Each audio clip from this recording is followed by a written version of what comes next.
Welcome back to Out of the Blue, the podcast, where real people share real stories of resilience, transformation, and the power of the human spirit. I'm your host, Vernon West, and joining me today is my son and co-host, Vernon West III, a gifted musician who created our logo and theme song. Today's guest is a man whose life reads like a movie, one filled with pain, purpose, and an incredible comeback. His name is Cenobio Rayos II, but in the music world, he's known as the Hare Trigga. Diagnosed with autism and ADHD at age 5, Cenobio struggled through addiction, homelessness, and deep personal loss. But through all of it, one thing kept him going: music. Rap became his lifeline, his anti-drug, and it led him from the streets to the studio and ultimately to sobriety. This past March, he celebrated 19 years clean. Today, he's collaborated with legends like Snoop Dogg, Stevie Stone, Lazy Bone, Bizarre, and the late DMX. And his highly anticipated album, Journey of My Darkness, dropped September 30th, 2025. His story is raw, real, and a powerful reminder that no matter how far you fall, redemption is always within reach. Let's welcome the hair trigger, Cenobio Rayos. Hi, Cenobio. How you doing? I'm doing great. Thanks for having me. How are So, you? so great. Myself. Good to see you. Nice to meet you. And yeah. I mean, where we usually start is the first thing we ask is basically, what would you say is the out of the blue event that had it not happened, you would not be here today? If I never got sober, none of this would be possible.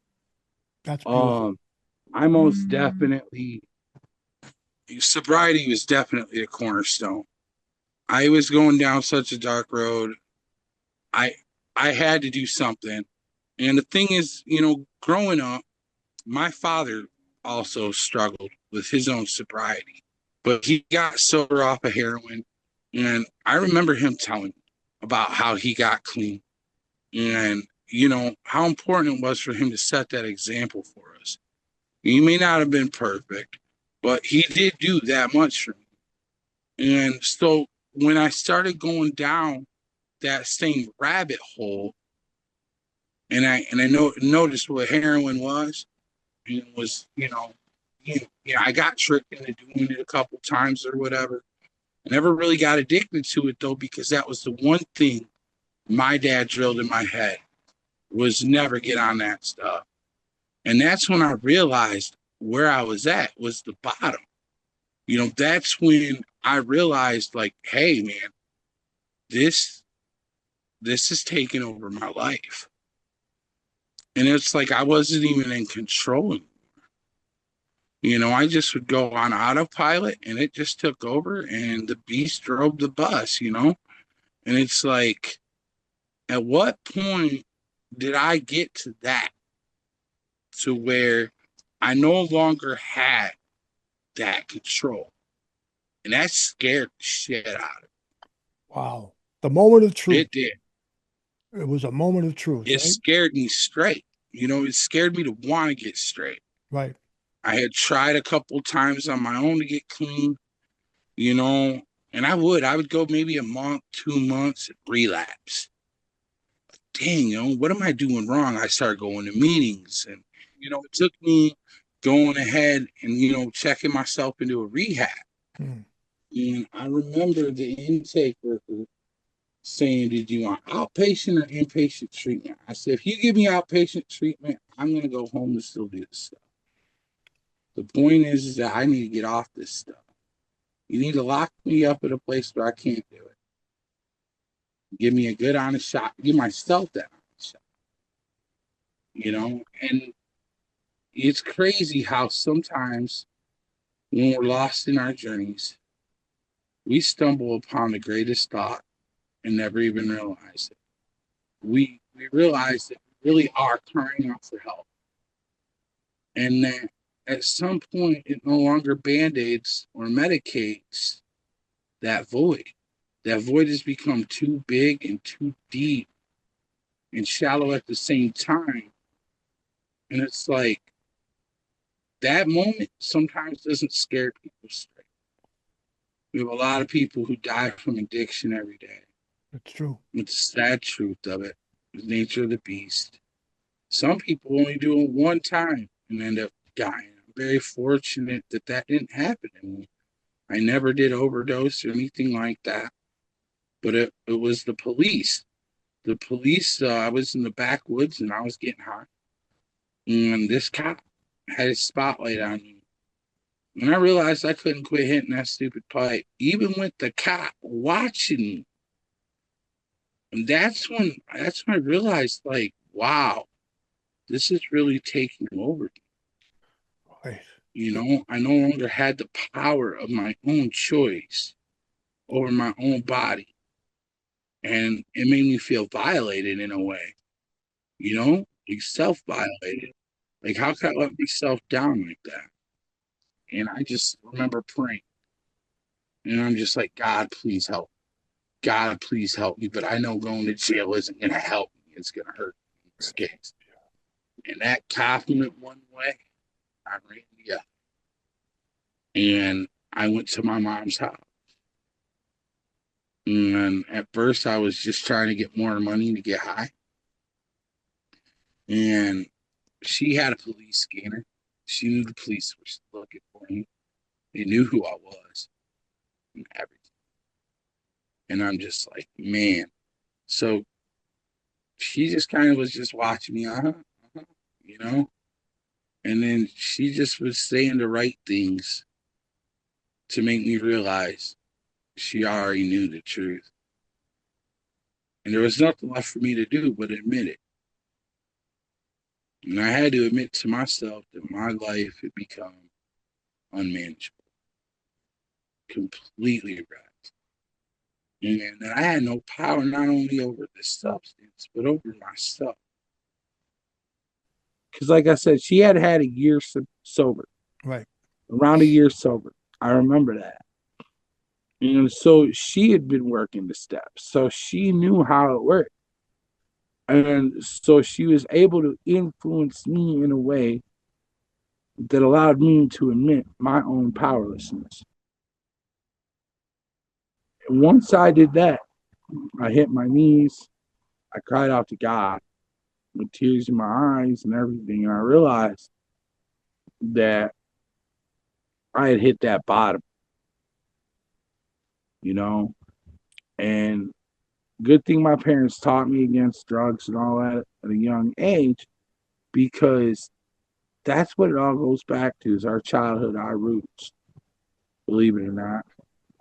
And in that moment, I was centered in that moment. And I realized it was now or never. And that's where I believe that miracles stem from, is when we align our consciousness, our spirituality, and our mindset into the present moment. That is when we begin to step out of darkness. I love that's being here now. That's what that is. The here and now. There's a book by Eckhart Tolle Yep. called The, The na- the, na- Power of Now. I read it every And night. man, it's a good book. I Have you love it. read it? I read it every night. I have it on Audible. Heck yeah. I go to Yes, bed listening sir. to it. Yeah, me too. I think self-help books are another great way. You know, they're free audiobooks on YouTube too. That's right. You can get audiobooks if you need to, if you can't get to a library. If you are like me and I'm dyslexic and, reading just, I don't comprehend it. But if it's on an audiobook, Me pretty too. good. And I'm not dyslexic, but Yeah. I just You fall know, I just fall asleep when I'm reading. It's really terrible. that's how I get too. Yeah. I'll fall asleep. Sometimes I got to reread it Yep. several times before I'll I read can the same understand. page for an hour. So, Yeah, yeah, Oh yeah. exactly. That's where I'm like, I'd rather just listen to it, because when somebody talks, I receive the information better. I'm able to process it better. And that has to go back to my autism, you know. And the thing with that is like, that's why I'm in this field. That's why I'm like, I got to be a musician, because I know there are others out there just like me who maybe can't get that information through a book. You know, they have to have lived it to feel this, and those are my people. Those are the people I'm reaching out to today, and I'm hoping to help influence and impact their lives, whether they're still in that dark place or not. You know, whether people are Christian or not. I like the example of Jesus, and I'll leave it at that. Okay. Right. The one thing that he did was he sat with the sinners, he sat with the drunkards, he sat with the whores. He went into that dark place to show you the way to the light. And I Yeah. feel that that is one thing that Journey in My Darkness really is about. Cenobio, this is such a powerful story and very much needed for people to hear this. You could be helping somebody right now just by this, by talking about this stuff. Really, I mean, what a series of wonderful out of the blue events. Really, your mom got sober a year before and was already had a year end sobriety, and you come to her and she's right there. She knows you're ready, and she says she gets you the detox, and you're in the detox. Now from there you met this guy that really helped you. That's where we want to pick it up from there. So his name is Lee, and he had 9 years clean off crack. And this guy, I mean, he dressed in the best suits and everything. And I even asked him, I said, how do you got money to do all that? And he said, I'm not giving my money to the dope man no more. Yep. You know? And one thing he would do, he'd wake us up at 6 o'clock every morning. We'd go up in front of the mirror, and he'd play that song by Michael Jackson called The Man in the Mirror. Great He made us song. study the lyrics of it. He made us, write a paper on it of what it meant to us. And that's where I began really wanting to change my life. I really looked up to Michael Jackson as an artist, especially as a child. I learned how to do the moonwalk and everything, and I used to dance for people and everything. Whether it be singing in church or it be dancing, entertaining is what I've wanted to do my whole life. I've just always had the niche for it. I kind of got it, like without it having to be talked to me about or taught. I mean, I learned music. I learned how to read music. I learned how to play instruments. But the thing with it was that just was part of my musical journey. And I realized that throughout my whole life, the one thing I always had was music. Music had a power over me that meant more to me than the demons from my addiction. Amen. That's a beautiful thing right there. Wow. And like, have you seen that movie Ray about Ray Charles's life? Yes, of course. Yes, I love Ray Charles. I love that movie. I remember when his wife told him, Ray, they're gonna take away your music. Like, and musician to musician, that spoke to me. Even though I was already sober, even though I mean, man, I'm sitting there crying to this movie and everything because I felt that pain. I knew what it was like to detox. I knew what it was like to go through that. And I too did it without the help of any kind of medication. And that is something that not a lot of people do. But that goes back to my dad. My dad did it cold turkey like that too. And he told me the reason that he did it that way is because that's what always kept him from going back to it. So I was like, and I'm not saying it's going to be like that for everybody. Everybody, is different. But for me, that's what I did. And that's what it took for me to realize the nature of this beast, the reality of it by putting myself through that hell. Sometimes we have to walk back through the flames when we were welcomed through them the first time. You know what I mean? And it's not so welcoming when we leave. That is some serious truth, really is. You have gotten sober now. You got your new sobriety. So I know one thing about sobriety is you get your feelings back, and that's the good thing. But it's also the bad thing. You get your feelings back. It's the bad stuff. Yeah, exactly. You take something to no one, huh? Yeah, Yep. you still got now you got to Exactly. feel shit, you know. Yeah. Now when stuff hurts, Yeah. It's like, whoa, yeah, what a rush. That's sobriety. right. It's something else, man. Here, hit this. But but you're taking all that really the pain, walking through the feelings that you have to get through to get that sobriety. So you friggin' earn it. You get that feeling that you earned your sobriety. You didn't take, methadone. You didn't go into taking whatever pills they can give you to ease it off. You went through it like your dad did. And I mean, that is some heavy, serious example, power example, I think they say. And that's a powerful example. Again, you're right about it. Not for everybody. Some people should use the methadone, whatever works for them, right? Get them off the shit. Get them off, get sober. And then you follow the steps, and the steps become they are the steps. You're not taking an elevator, you're not taking an Yeah. escalator. Don't take an elevator. Right. It's You got to step. go up them steps, and you got to use your body and walk them up one at a time. So it's work. You're going to feel every step of it, too. Yeah, you can't go the second step you unless you know? really do that first one. You know what I mean? Yeah. That first one is like the biggest one, it's like 20 feet high. It does seem that way. Why? For me, in my sobriety, I have to practice the first step every daily, because if I don't remind myself of my powerlessness, then I start, this crazy mind of mine, because I do have, some part of this disease still runs around in my head. All it takes is me to start taking my power back, thinking I control things, thinking I can make them think that. I can, anything like that. And if I start doing that, I start circling the drain. It's not long before I'll be down that drain. So Right.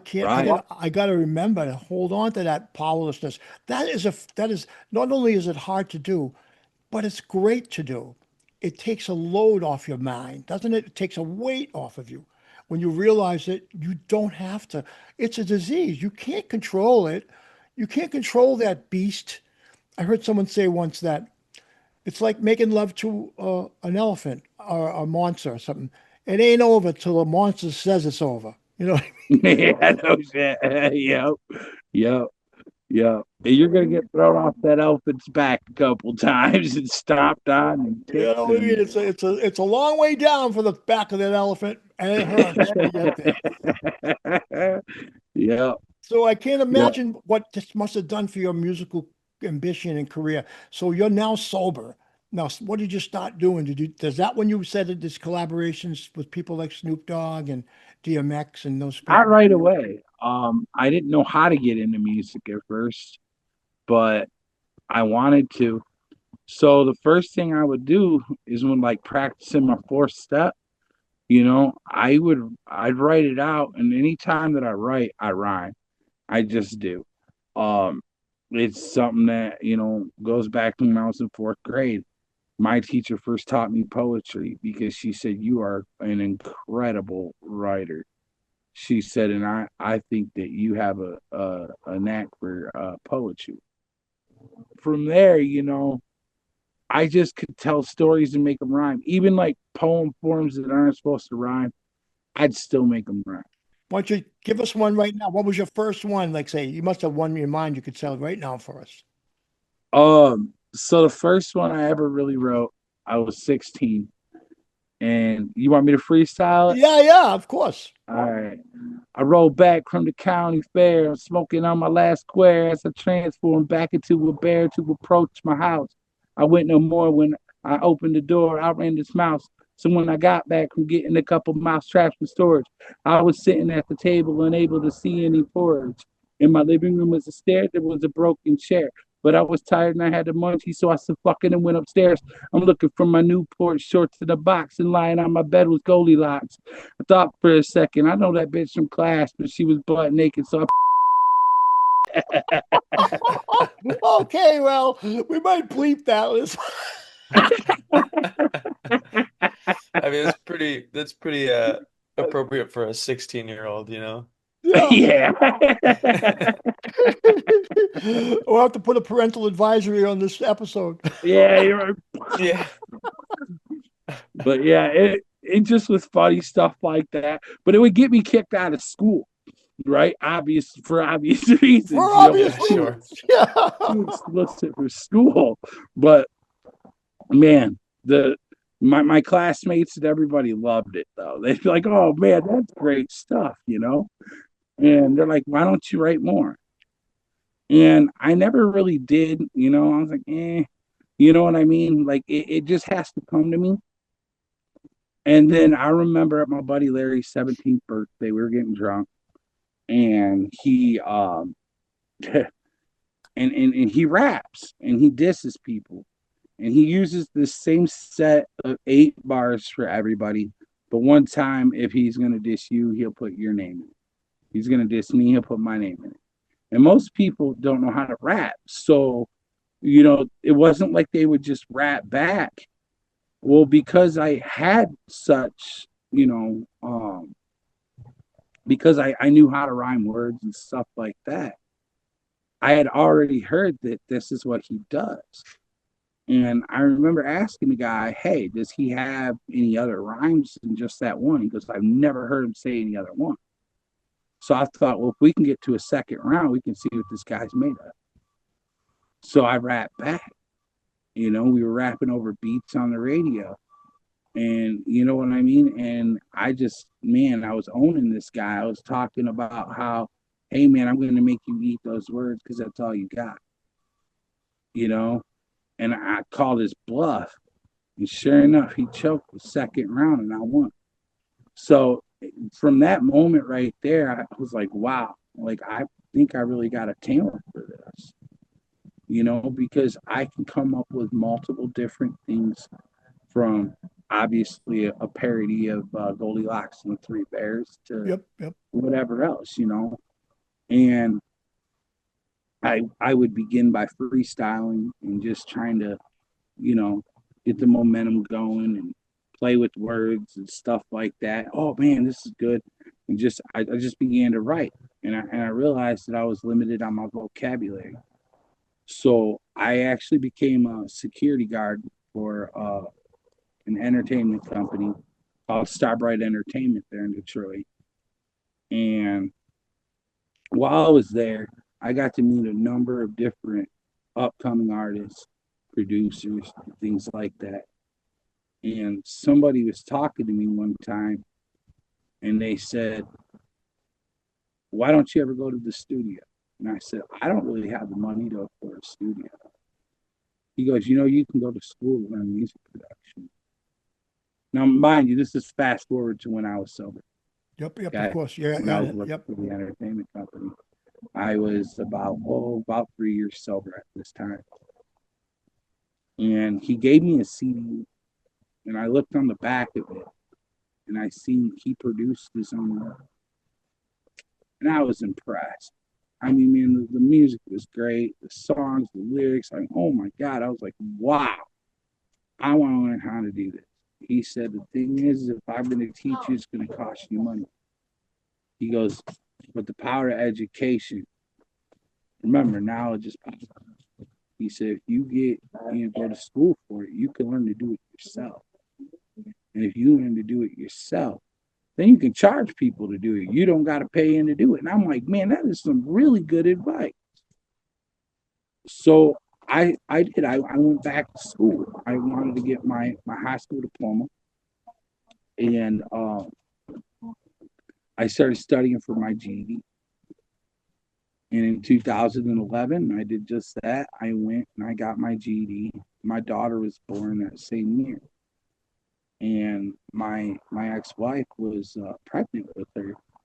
And I remember thinking to myself, back to my childhood, here my dad didn't even have a college education telling me to get an education. You know, it's kind of like him with a cigarette in his hand telling me not to smoke. I'm not going to listen to it. I'm going Yeah. to follow monkey see, monkey do. You Right. know, at this point in my life, I thought this is a chance to kind of break a cycle here and be the first one of my mom's kids to go to college. And I scored high enough on my GED that I was accepted into Full Sail University for music production. Wow, that's a beautiful thing. One of the fruits of sobriety for sure. So you got Yeah. it, you came out of school. Now, what going on next? When did you find yourself with someone like Snoop Dogg in the studio? So it was a long journey. It was.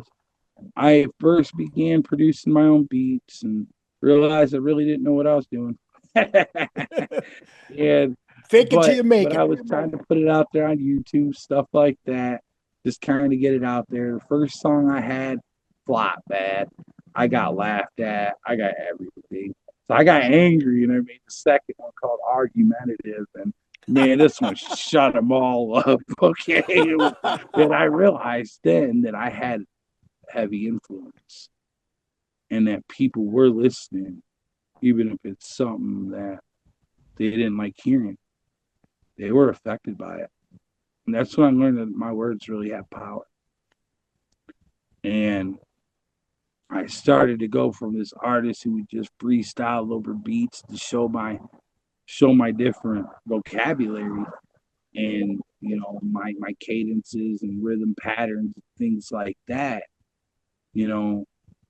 And I finally got onto Wu-Tang Radio. And it was the song that was about my first battle. And it's called Gotta Be Famous. Let's hear it. I remember one bar was like, because the guy's name is Larry, right? And I was like, I remember telling Larry Pikachu, he took too many Pikachus. And, those they're actually a form of Molly or ecstasy. And so it's to say, hey, man, you must have took one too many because, you know, here you are thinking that you stand a chance against me. And I remember another bar in there said something about, I hope you love alphabet soup because that's a lot of words to be eaten, I love it. I love it. So, so let's go forward to today. We're getting kind of near our ending.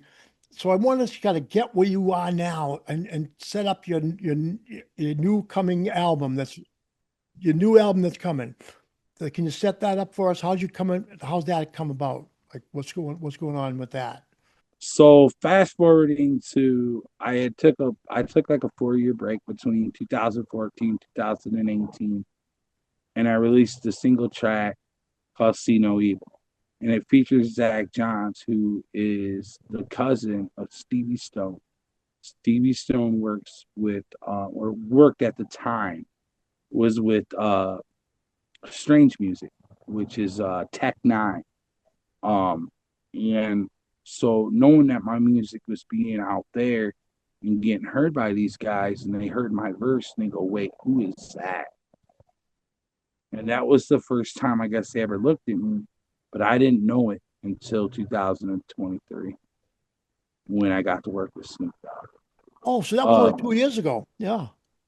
yeah. So what was So that? that was when Stevie did get that collaboration track with Snoop Dogg, and he had an open verse, and he had my buddy reach out to me and say, "Hey, you know that Stevie's my cousin, right?" I'm like, "No, I did not know that." But there are many times I've helped this man through different darknesses in his life. And it's because of that I guess Stevie decided, okay, that's the deciding factor. I most definitely want to work with this guy. And they asked me my price and what I would charge to be on that track.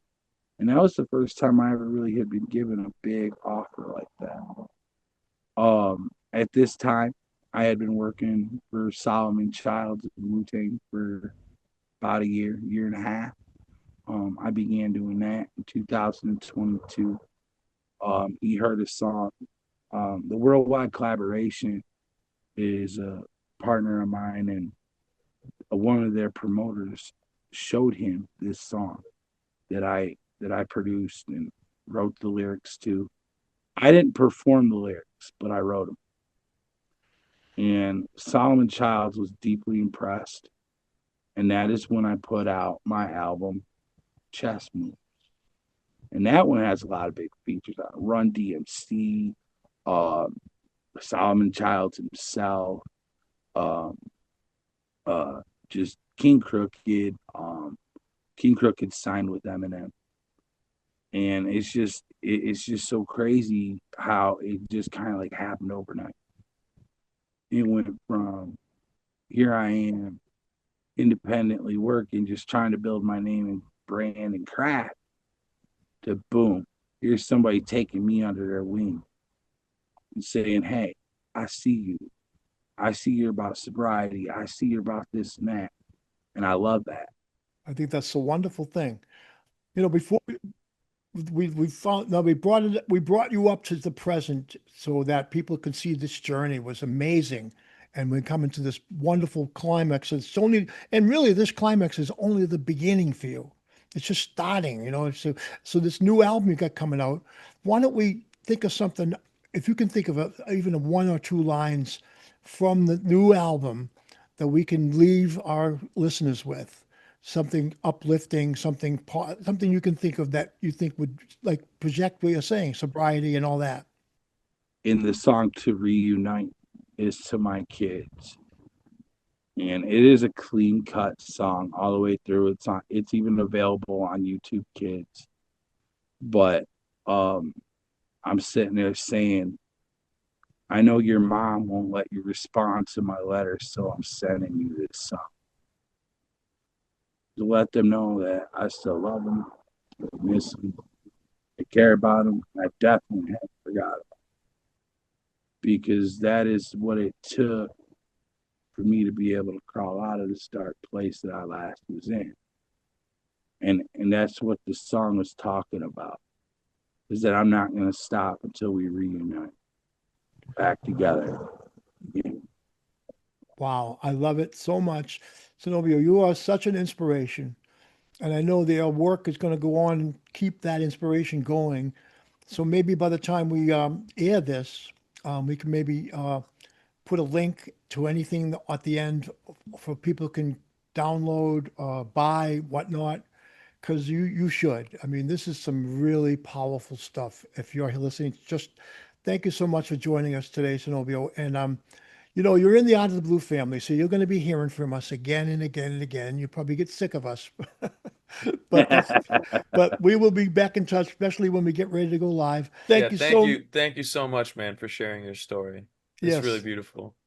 yes. Thank you. I gotta tell you, I'm glad you are where you are now. Thank you. And like he said, it's just the beginning. From here, I'm still going up, man. God isn't finished with me, man. awesome. What a great place to end. All right. Thank you so much, Cenobio. Thank you, everyone, for joining us. This amazing episode of Out of the Blue with Cenobio Rayos, the Hare Trigga.